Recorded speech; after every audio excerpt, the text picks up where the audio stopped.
სიამოვნებით წარმოგიდგენთ სტუმრებს. რუსთავის ყოვლადწმინდა ღვთისმშობლის ხარების ტაძრის წინამძღვარი, ფილოლოგიის დოქტორი, დეკანოზი მიქაილ ჭაბაშვილი და ილიას უნივერსიტეტის პროფესორი ქალბატონი ნათელა მაღლაკელიძე შემოგვიერთდნენ დილამშვიდობისა. ძალიან დიდი მადლობა, რომ ხართ ჩვენი სტუდიის სტუმრები. ჩვენი საუბრის თემა დღეს არის წმინდა კირიონ კათოლიკოსის ფილოლოგიური და პედაგოგიური მემკვიდრეობა. როგორც ცნობილია, წმინდა კირიონმა გრიგოლ ყიფშიძესთან ერთად გამოსცა სახელმძღვანელო, რომლის შესახებაც დღეს გსურს რომ ვისაუბროთ. მამაო, თქვენგან დავიწყებთ, რამდენად მნიშვნელოვანია ეს სახელმძღვანელო დღეისთვისაც და ვისთვის იყო თავის დროზე განკუთვნილი? ეს სახელმძღვანელო კირიონმა გამოსცა არქიმანდრიტობაში 1898 წელს და ფაქტიურად კი არა და იყო პირველი სახელმძღვანელო, რომელიც სიტყვიერებას და სიტყვიერების თეორიას ეძღვნებოდა. მარტო არ გამოუცია, მარტო არ უმუშავია, გრიგოლ ყიფშიძესთან ერთად შეადგინა და რადგანაც ის იყო პირველი, მას რა თქმა უნდა ექნებოდა რაღაც წუნი, დასამუშავებელი იქნებოდა, მაგრამ დიდი მოვლენა იყო ის იმ პერიოდისათვის და სხვათა შორის აი იმ გზებით, საშუალებებით, რითაც გადაიცემოდა ლიტერატურა და თეორია ლიტერატურისა, დღესაც ძალიან საყურადღებო არის და გასათვალისწინებელი. დიახ, ანუ რა გზებზეა საუბარი? ამაზე ვისაუბროთ, რა გზებით გადაიცემოდა ქალბატონ ნათელა?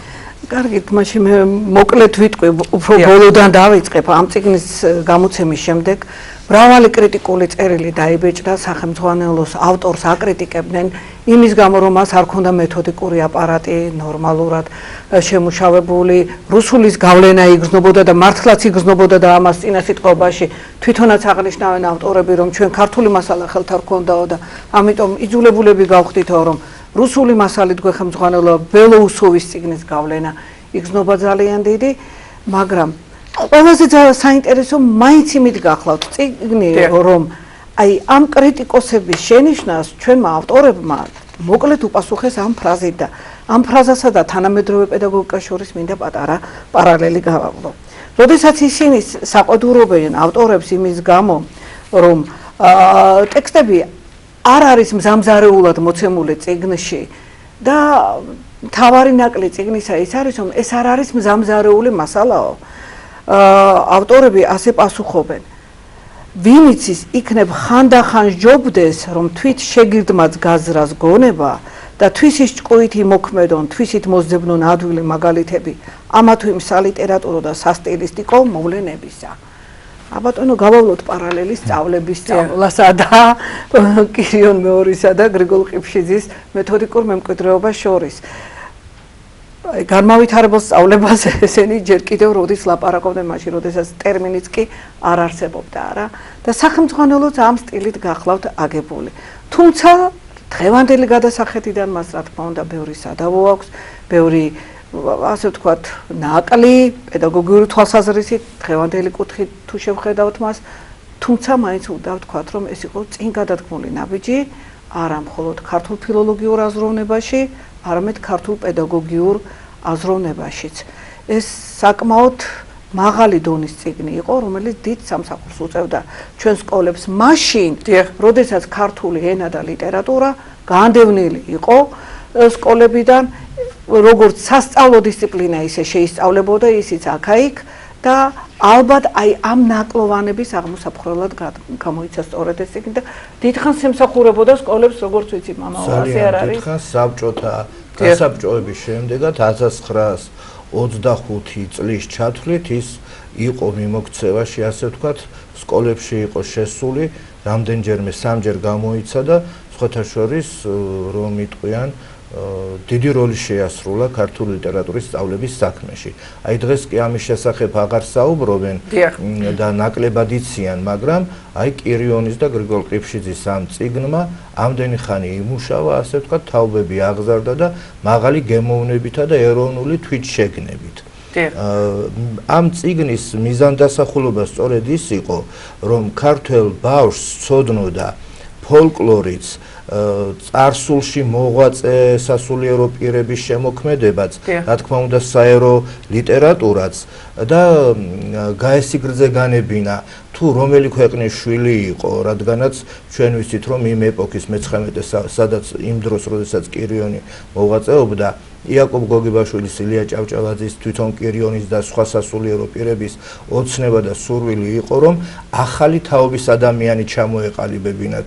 მაშინ ახალი თაობის ადამიანი ნიშნავდა იმას, სამშობლოს მოყვარული და კარგი ქართველი აღეზარდათ. და რომ აი ამის მიხედვით შეადგინეს მათ სწორედ რეპერტუარი, საკითხავი რეპერტუარი, ამის შესახებ ვკითხულობთ წიგნში, აი რას ამბობენ ისინი, ჭეშმარიტი მწერალი, ნამდვილი საერო მწერალი მუდამ იმასაც ცდილობს, ღვიძლიშვილი იყოს თავისი სერისა და თავის ნაწერებში ისეთნი აზრნი და გრძნობანი გამოსთქვას, რომელიც შეეფერებოდეს და შეეწონებოდეს ერის აზრებსა და გრძნობათა. საერო პოეტი ერს უნდა უჯდეს სულსა და გულში, იმისი სიხარული და მწუხარება უნდა ესმოდეს, იმისნი ფიქრი და გრძნობანი უნდა ჰქონდეს თავის გულს განაწონი ის არივითა და ისეთსავე სიმარტივითა და სიცხადითა გრძნობდეს და ფიქრობდეს, როგორც ერი გრძნობს და როგორც ხალხი გრძნობს და ფიქრობს. აი ამ მიზნით, ასე ვთქვათ, ააგო კირიონმა და გრიგოლ ყიფშიძემ თავისი სახელმძღვანელო, თავიანთი სახელმძღვანელო და ეხმარებოდა კიდევაც მომავალი თაობის ამ გრძნობით აღზრდას. აი რა ეპიზოდით თქვენ წაიკითხეთ მამოიქიდან აშკარად ჩანს სულისკვეთება ამ წიგნისა, რა შეიძლება იყოს და საინტერესოა იაკობ გოგებაშვილის სწავლების მეთოდიკასა და წმინდა კირიონის სწავლების მეთოდიკას შორის თუ შეიძლება პარალელების მოძებნა. რა თქმა უნდა შეიძლება პარალელების მოძებნა, პირველ რიგში ორივე ეროვნული სახელმძღვანელოა აქედან დავიწყოთ და მეორე ორივე არის სწავლების უახლესი მეთოდოლოგიით შედგენილი. იმ დროისათვის უახლესი მეთოდოლოგიით. როგორც იაკობ გოგებაშვილი, კირიონიც, როგორც ჩანს, დიდი რეფორმატორი ბრძანდებოდა ამ საქმეში და მხოლოდ ის ფაქტი, რომ იმ პერიოდში, ახლა მე-19 საუკუნის ბოლოს, ქართული ლინგვისტიკა არ იდგა იმ დონეზე, რომ ავტორებს შესაძლებლობა ქონოდათ მზამზარეული მასალა აეღოთ იქიდან და მხოლოდ მეთოდიკური აპარატი მოერგოთ მისთვის. ისინი იძულებულები გახდნენ, რომ თვითონ შეემუშავებინათ ზოგიერთი ლინგვისტური ინტერპრეტაცია, რაც დღევანდელი გადასახედიდან თითქოს ერთგვარ დავას იწვევს, მაგრამ წიგნი საინტერესო გახლავთ იმით, რომ ეს არის პირველი ინტეგრირებული სახელმძღვანელო ენის და ლიტერატურისა. და დღეს ამ ორი საგნის ინტეგრირებაზე რამ ხელა ძალისხმევა იხარჯება, სპეციალისტებს კარგად მოეხსენებათ, იმიტომ რომ წლების განმავლობაში ენა და ლიტერატურა როგორც მოიხსენებათ, ცალ-ცალკე ისწავლებოდა. თუმცა არის ხოლმე კრიტიკა ამასთან დაკავშირებით, არის რა თქმა უნდა, ამას ამ ცალ-ცალკე სწავლებას თავისი პლუსიც აქვს და მინუსიც, ისევე როგორც ინტეგრირებას. მაგრამ მე ვიტყოდი, რომ კირიონ მეორისა და გრიგოლ ყიფშიძის ეს წიგნი სანიმუშოდ შეიძლება ჩაითვალოს იმ თვალსაზრისით, რომ ის არის ინტეგრირებული სახელმძღვანელო ენის და ლიტერატურისა. და წიგნი ძალზე საინტერესოა კიდე იმით, მე არ შემიძლია ამაზე ორი სიტყვა არ თქვა. აქ როგორც მამა მიქაელმა ბრძანა, ქართველი კლასიკოსების მთელი კოჰორტაა წარმოდგენილი. და რა თქმა უნდა, აქ არის ვაჟა-ფშაველას შემოქმედებაც. და იმ წუთში გამოჩნდნენ კრიტიკოსები, რომლებმაც ავტორებს მიუთითეს, რომ ვაჟას ნაწერებიო არ უნდა შეგეტანათო, იმიტომ რომ ისო ქართულ სალიტერატურო ენას არ ღვევსო და განგებ ამახინჯებენ თავიანთ თვითვე მათ ნაწარმოებს ქართულის გადმოჯორჯვით და შიგადაშიგ ისეთ რამეებს ახორცმეტებენ, რომ შვენიერებას საუწმინდუროდ ღადვენ. ეს არის ციტატა მათი სახელმძღვანელოს კრიტიკისა და რა თქმა უნდა საბედნიეროდ სახელმძღვანელოს ავტორები ამგვარ შენიშვნებს ყურადღებას არ მიაქცევდნენ, თორემ ალბათ ვაჟას იმ შესანიშნავ ნაწარმოებებს, რომლებიც აქ არის წარმოდგენილი, აღარ შეიტანენ თავიანთ წიგნში. ისე ძალიან ბევრი შენიშვნა დაიმსახურა ამ სახელმძღვანელომ, როგორც ყველა სახელმძღვანელო იმსახურებს, როგორც წესი. დიახ, აქ იყო წყალტუბელის ფსევდონიმით გამოქვეყნებული იოსელიანი, პედაგოგი იოსელიანი გახლდათ, კრიტიკული წერილები, მელიტონ კელენჯერიძის, რომელიც ერთი წლის შემდეგ მელიტონ კელენჯერიძემ მღვდელმა გამოსცა თვითონაც გამოსცა ასეთივე სახელმძღვანელო და მანამდე დიახ შენიშვნა ჰქონდა მას. დიახ, ესე ხდება ხოლმე მუდმივად. დღესაც არის ესეთი რაღაც კრიტიკული დამოკიდებულება თქო სხვადასხვა სახელმძღვანელოს მიმართ. მამო, აი წმინდა კირიონის სულიერი ეროვნული ღვაწლი ჩვენი ქვეყნის ეკლესიის წინაშე ეს ყველასათვის ცნობილია. თუმცა ხომ არ ფიქრობთ, რომ აი ეს პედაგოგიური მიმართულება მისი ღვაწლი აი ამ სფეროში ცოტა ჭრდილშია მოქცეული, იმიტომ რომ იაკობ გოგებაშვილი ვახსენეთ, საქვეყნოდ ცნობილია და ყველა მიცის. თუმცა კირიონის ღვაწლი აი ამ საკითხში მაინც ნაკლებად არის წარმოჩენილი, მე ასე მგონია. თქვენ რას ფიქრობთ? აი სანამ მაგაზე გიპასუხოთ, მანამდე მინდა ქალბატონ ანათელა ბრძანა ინტეგრირებული სახელმძღვანელო იყო, რომელშიც გრამატიკის და ლიტერატურის სწავლება წარმოდგენილი იყო ერთად, მაგრამ მე მინდა მაინც აღვნიშნო, რომ ინტეგრირებულად სწავლება გრამატიკისა და ლიტერატურის ხელს უშლის გრამატიკული წესების ცოდნას და საერთოდ ქართული გრამატიკის ცოდნას და ლიტერატურასაც ხელს უშლის და ლიტერატურის შესწავლასაც, მაგრამ ქართული გრამატიკის საკითხები აქ ისე კი არ იყო წარმოდგენილი, როგორც ეხლა ჩვენს მსმენელს წარმოუდგა თვალწინ, როგორც დღეს არის. იქ იყო შეტანილი ისეთი საკითხები, რომელიც სწორ მეტყველებისაც, მხატვრული მეტყველებისათვის იყო აუცილებელი. ანუ აქ იყო ლაპარაკი სინონიმების ცოდნაზე, ომონიმების ცოდნაზე, რაც სიტყვის სალაროს უმრავალფეროვნებდა და უმდრებდა.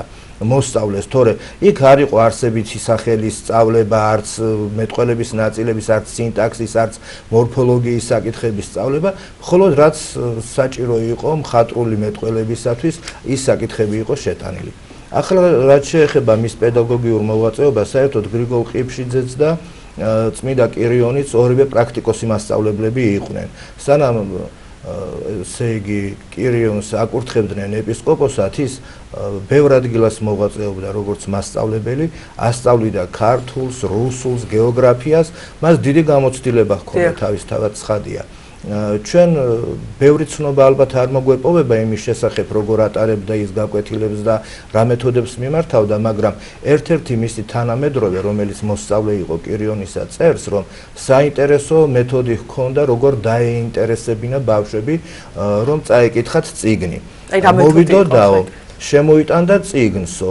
დაგვიწყებდა, ხმამაღლა დაიწყებდა წიგნის კითხვასო და სწორედ საინტერესო ადგილზე გაწყვეტდა და გვეტყოდაო, რომ არაფერს არ გვეტყვა, ერთი სიტყვით გაწყვეტდა საინტერესო ადგილზეო და შემდეგ ჩვენ ისეთი ინტერესი გვეუფლებოდა, რომ ვეძებდით ამ წიგნს, რომ წაგვეკითხა და გაგვეკო, როგორ თავდებოდაო. აი ასეთი მეთოდი ჰქონდა. მაგას ახლა დღეს სიახლეს უწოდებენ სხვათა შორის. ხო, და წარმოიდგინეთ ორი საუკუნის წინ იმასაც უწოდებენ სიახლეს ქალბატონო ნათელა დღეს, რომ ინდუქციური, დედუქციური ანალიზა და სინთეზის მეთოდები უნდა გამოვიყენოთ გაკვეთილებზე და ეს აი ორი საუკუნის წინ 1898 წელს ამ წიგნში ჩადებული იყო. ეს რას ნიშნავს მამო ეს მეთოდები? აი ქალბატონი ნათელა პედაგოგები ამაზე ჩემზე კარგად მოგახსენებენ, იმიტომ რომ ისინი პრაქტიკულად ახორციელებენ ხოლმე ამას. ინდუქცია, დედუქცია, კერძოდან ზოგადისაკენ, ზოგადიდან კერძოსაკენ. ჩვენ შემთხვევაში ეს როგორ იქნება? დავაკვიროთ ჯერ ტექსტზე მოსწავლები და მოვახდინოთ ტექსტის ანალიზის შემდეგ შეჯამება ყველაფერი იმისა, თუ წინასწარ მივაწოდოთ სათანადო ინფორმაცია ამასალის შესახებ და მერე დავაკვიროთ სათანადო მაგალითებს, მაგრამ ამისი უამრავი სახით შეიძლება ინტერპრეტირება, რა თქმა უნდა. ფორმები სხვადასხვაა, რა თქმა უნდა.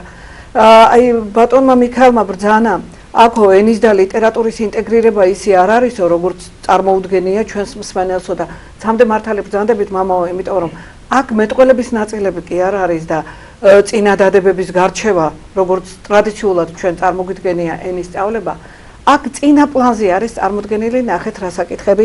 პირველი, სიწმინდე ენისა უკაცრავად. ავტორები ყურადღებას ამახვილებენ იმაზე, რომ საუბრისას არ უნდა გამოვიყენოთ ქართული ენისათვის უცხო სიტყვა თქმანი, რომლებიც უცხოურიდან არის ქართულში ნასესხები და ქართულისათვის აგრერიგად არ გახლავთ საჭირო და მეორე ძველი სიტყვები, რომელთა მნიშვნელობა დღეს მკითხველს მსმენელს არ ესმისო. ეს არის აგრეთვე სისწორე ენისა, რასაც ვამბობთ, ის უნდა ვთქვათ სწორად ენის კანონების დაცვით. და შემდეგ კაფიო გარკვეული ნიშანდობლივი გამოთქმა აზრისა, რასაც ვამბობთ, ის თქვათ ცხადად.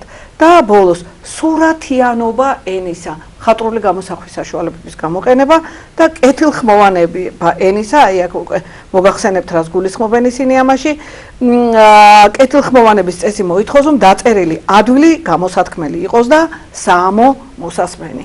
ახლა მე გრაისის მაქსიმები მახსენდება, ცნობილი მაქსიმები, როდესაც ვასწავლეთ ხოლმე აუდიტორიის წინაშე როგორ უნდა წარდგეს მომხსენებელი და ძირითადი მოთხოვნები რა არის, ცხადეს ისტორიის, რომ დააინტერესო აუდიტორია, დაახლოებით იგივეა აქაც ჩამოყალიბებული. ანუ ის პრაქტიკულად ასწავლის მოსწავლეს მეტყველებას, სწორ, გამართულ, ცხად და მხატვრულ მეტყველებას. აი ამ წიგნის ღირსება ეს გახლავთ. და რა თქმა უნდა, აქ არის ისეთი სადავო საკითხები, რომელთა კრიტიკაშიაც ალბათ მაშინდელ კრიტიკოსებს უნდა დავეთანხმოთ. ეს არის რუსულის მეტისმეტი გავლენა, მაგრამ ავტორები ამას იცით რით იხსნიან? ქართულშიო არაფერი არ იყო. დიახ, მაშინ როგორი პერიოდი იყო გვახსოვს, როდესაც 1999 წელი. არაფერი არ იყო არც სიტყვიერებაშიო, არც ეტიმოლოგიაშიო და ძირითადად ხახანაშვილის ოჩერკიპა ისტორია გრუზინსკი ლიტერატურა გამოიყენეს და ეს რუსულად იყო გამოქვეყნებული და ბუნებრივია ის წყაროებიც აიღეს რუსული და ტერმინები არ ქონა კიდევ ქართული სათანადო ტერმინები. და ამიტომ იყო ის რუსული ტერმინოლოგია, რომ მაგრამ მაინც უნდა აღნიშნოთ, ბოდიშს ვიხდი ქალბატონი ნათელა. მაინც უნდა აღნიშნოთ, რომ ამ წიგნში იყო ერთი ნაწილი, საკმაოდ მოზრდილი ნაწილი, ორიგინალური თხზულება და კვლევის შედეგი, ეს იყო ქართული ლექსმცოდნეობის შესახებ შექმნილი თავი, რომელიც ალექსანდრე ხახანაშვილმაც აღნიშნა და თქვა, რომ ეს მართლაც დიდი მიღწევაა და შესანიშნავი ორიგინალური ნაშრომი არის, რომელსაც ესე იგი დიდი დრო მიუძღვნეს გრიგოლ ყიფშიძემ და წმიდა კირიონმა, იქ ჩამოყალიბებულია ლექსის სახეები, რითმის სახეები, ლექსწყობის სხვადასხვა ქართული ლექსწყობის სხვადასხვა საკითხები და მსჯელობა თუ ესე იგი როგორი არის ქართული ლექსი, სილაბურია, სილაბურტონურია თუ სხვა.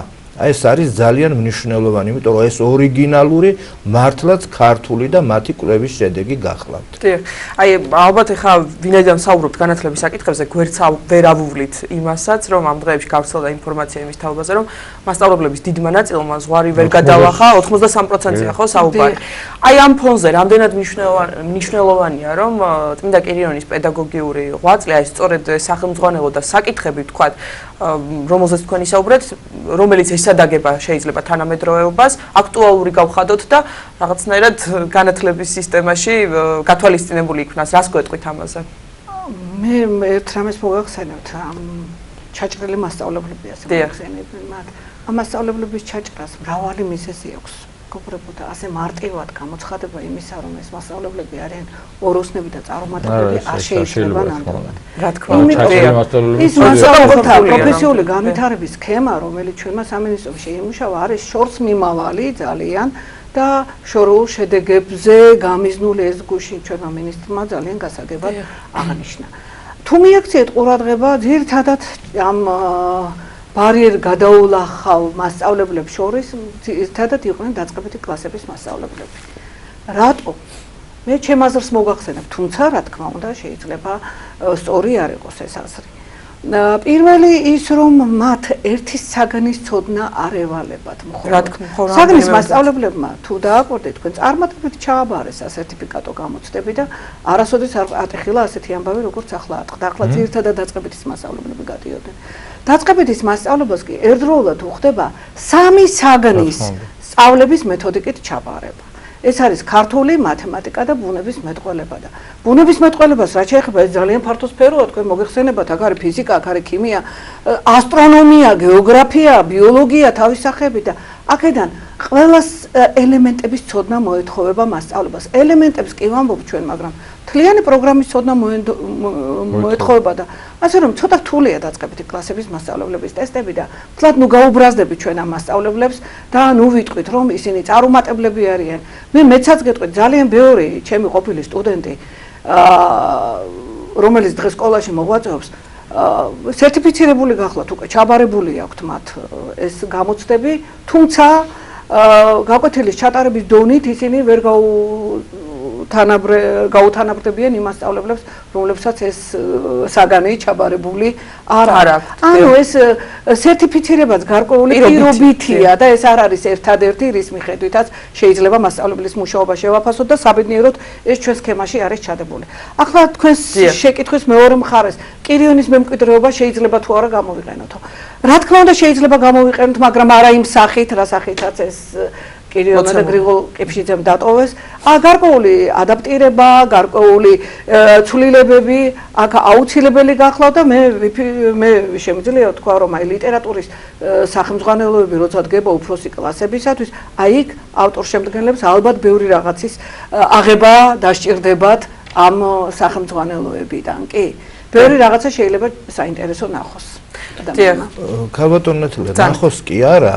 დღეს რასაც ჩვენ თანამედროვე მეთოდებს ვეძახით და ხშირ შემთხვევაში რაც ადრე ხერხი და საშუალება იყო, მეთოდად არის გამოცხადებული, მაგალითად კითხვის მეთოდებში ახლა არ დავასახელებ და ბევრ სხვა რამეში, ეს ყველაფერი ამ წიგნში უკვე მოცემული არის და როგორც ჩანს, იქამდეც არსებობდა, იმიტომ რომ კირიონს ცარიელ ადგილზე არ შეუქმნია ეს მეთოდები, არა ასახელებს კიდევაც მათ მეცნიერულ დასახელებას გვაძლევს. რაც შეეხება აი მასწავლებლების ამ მდგომარეობაზე, მე მინდა თქვა მართლა დასასრულისკენ კი მივდივართ, მაგრამ სანამ ალბათ განათლება კომერციული იქნება, ჩვენ ასეთი მდგომარეობის წინაშე ხშირად დავდგებით, არა მარტო დაწყებითი განათლების მასწავლებლებთან, სხვაგანაც. და სანამ ჩვენ არ გვექნება პედაგოგიური უნივერსიტეტი, რომელიც მოამზადებს მასწავლებლებს, სადაც ასწავლიან ფსიქოლოგიის რიგის საგნებს, განათლების რიგის საგნებს და ამავე დროს მეთოდიკას, სწავლების მეთოდიკას, ჩვენ ძალიან ხშირად და სასკოლო პრაქტიკას არ დაეთმობა დიდი ადგილი მასწავლებლის მომზადებაში. თავარი ეს არის. და გარდა ამისა, სხვა შორის მე დავინტერესდი და გავიგე თუ რა ხელფასი აქვს ბაღის მასწავლებელებს და შემდეგ უკვე დაწყებითი სკოლის პედაგოგებს და ეს ნამდვილად სასაცილო ხარი, მე მგონი რომ ამაზე აუცილებლად სახელმწიფო უნდა იზრუნოს და პედაგოგი არის ის ადამიანი, ის პროფესია პედაგოგია, რომელსაც აუცილებლად დაფასება ჭირდება და ხელშეწყობა სახელმწიფოს მხრიდან ამ მხრივ დაფასება, ანუ ხელფასს გულისხმობ და ანაზღაურებას. იმიტომ რომ არ უნდა იფიქროს ამაზე. ეტაპობრივად ალბათ თქვენ ხომ გახსოვთ, თქვენ გახსოვთ, აი თქვენ როცა სწავლობდით და ჩვენ როცა ვსწავლობდით მაშინაც მასწავლებელს მორალური მხარდაჭერა ჰქონდა სახელმწიფოსა და საზოგადოებისაგან. შეიძლება ფინანსური არა, მაგრამ მორალური ჰქონდა მასწავლებლობას გმირობად გითხრის ელი, ერი და აი ასე შემდეგ სიმღერები იქნება. მასწავლებელი ზოგჯერ უშვილო, მაგრამ რელევანტის აქვს შესანიშნავი მოთხრობა დამრიგებელზე. მწერლები წერდნენ და მასწავლებელს აყენებდნენ ძალიან მაღალ მორალურ საფეხურზე და მის საჭიროებას კარგად ხედავდნენ ბავშვის აღზრდის საქმეში. დღეს ამას მოკლებული არიან ჩვენი მასწავლებლები. დღეს ასეთი მორალური მხარდაჭერა მათ არ გააჩნიათ. ლაპარაკი კი არის, რომ ხელფასი გაეზრდება და გაეზარდათ კიდევაც, მაგრამ ისე იცვლება ყოფითი მოვლენები ყოველდღიურად, რომ მასწავლებლის ხელფასი ვერ ეწევა ღირსეული არსებობის საშუალებას. და თავისთავად ცხადია, ბევრი, რომელსაც შეუძლია რომ კარგად ასწავლოს სკოლაში არ მიდის. მოტივაცია ნაკლებია ბუნებრივი. სელექცია ვერ ხდება, იმიტომ რომ მომზადებულები და მსურველები ნაკლებნი არიან და მოთხოვნები ძალიან დიდია და ანაზღაურება რა თქმა უნდა, ობიექტური რეალობა, ენთუზიაზმი. ამიტომაც მოტივაცია ახალგაზრდებს მაინც და მაინც აღარ აქვს სკოლაში მუშაობის. უღრმესი მადლობა, ძალიან დიდი მადლობა საინტერესო საუბრისთვის. მაყურებელს შევახსენებ, გადაცემის სტუმრები იყვნენ რუსთავის ყოვლადწმინდა ღვთისმშობლის ხარების წინამძღვარი დეკანოზი მიქაელ ჭაბაშვილი და ილიას უნივერსიტეტის პროფესორი ქალბატონი ნათელა მაღლაკელიძე.